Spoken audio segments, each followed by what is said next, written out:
days now. What strikes to me about the city is that when you're about to leave, you wish the city was a best friend forever of yours and you could just call her up whenever you felt like it. And I don't think most cities make me feel like that way. And if you notice, this may sound familiar to you. Actually, Holden Caulfield in the book Catcher in the Rye, written by J.D. Salinger, says something similar about his favorite book. And is there a city that makes you also feel like that?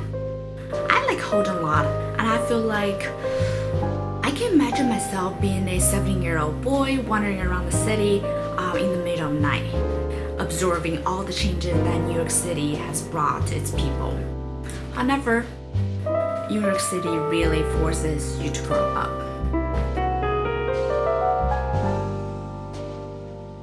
When I'm sitting on the TKTS ticket booth in Times Square, I suddenly remember a story my mom told me when she was little. My mom came from a little village in central rural China in the 70s, when she was in primary school. Her life was simple and happy. After school, she always dropped off her bag home first and then ran away to spend time with her little friends in the crop field till dinner time. But until one day, her life was changed. That was a time when she was passing by a cotton factory.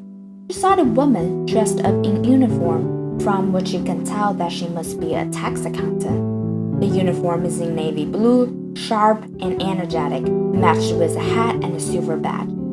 That was a picture that a village girl had never seen before during the time of the Chinese economic reform. My mom told me she went blanked on the spot.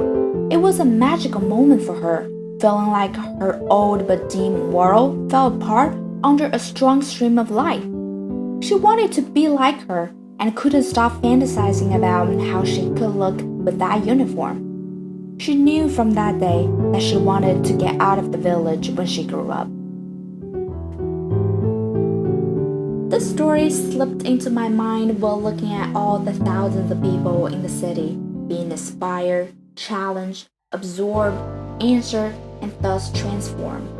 My mom never came back to that village again, and she hoped me to be successful and eventually prestigious. But to be honest, I don't know what exactly that means.